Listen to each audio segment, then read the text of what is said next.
মাওলানা আব্দুল্লাহ নামিও সে আলেম নয়। ভালোভাবে বুঝে নেন, সে আলেম নয়। অথচ সে ফতোয়া দিছে যারা সাদ সাহেবকে না মানবে ওয়াজিবুল কতল। তুমি ওয়াজিবুল কতল ফতোয়া দেওয়া কে? সংগ্রামী সাথী বন্ধুগণ, ভালোভাবে এই কথা বুঝে নেন। ইসলামের যদি কোনো শত্রু থেকে থাকে সারা দুনিয়াতে, সেটা হল সাদপন্থী আলেমরা। নামীয় আলেম, তারা সঠিকভাবে সনদপ্রাপ্ত কোনো আলেম নয়।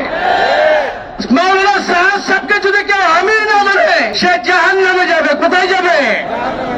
তাহলে সারা দুনিয়ার মানুষ মাওলানা সাহেবকে কিভাবে আমির মানবে? সারা দুনিয়ার মানুষ কি মাওলানা সাহেবকে আমির হিসেবে মানবে? তাহলে এই কথা ভালোভাবে বুঝে নেওয়া দরকার। তাদের যত আলোচনা, এটা সমস্ত কিছু মিথ্যার বুনিয়াদের উপরে। Double million offer Walton fridge কিনে পেতে পারেন 20 লক্ষ টাকা, রয়েছে কোটি কোটি টাকার নিশ্চিত উপহার। যা বলে সব মিথ্যা। এবার প্রেস কনফারেন্স করুক, আর কাকিরে বসে আলোচনা করুক, আর টঙ্গি মহিলা বসে আলোচনা করুক, এগুলি সব মিথ্যা। মিথ্যার সাথে মুসলমান থাকতে পারে না। আমার আলাই না ইল্লাল বলা।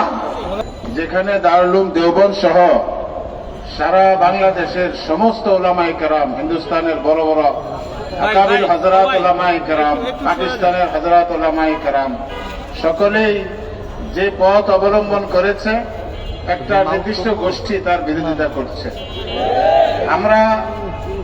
আমরা সকল বাতিল ফেরকা যারা আছে, বাতিলদেরকে জানিয়ে দিতে চাই যে হযরত ওলামায়ে কেরামের পদাঙ্ক অনুসরণ করেই একমাত্র আমরা মুসলমানরা কাঙ্ক্ষিত লক্ষ্যে পৌঁছতে সম্ভব হবে।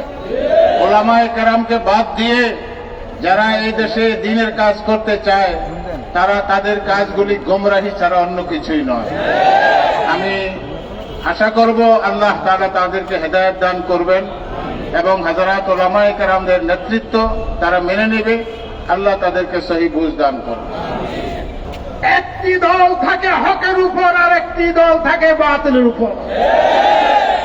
এই হক এবং বাতিলের দ্বন্দ্ব আজকে না, পৃথিবীর শুরু থেকে কিয়ামত পর্যন্ত হক বাতিলের দ্বন্দ্ব আছে, থাকবে।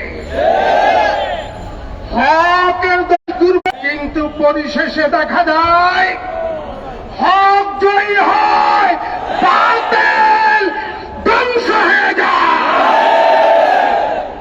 ইতিপূর্বে আমরা দেখেছি বিগত 16-17 বছর যে জালেম শাহী এই দেশে জুলুম অত্যাচার যা করেছে, দেশবাসী একটা শ্বাস পর্যন্ত ফেলতে পারে নাই।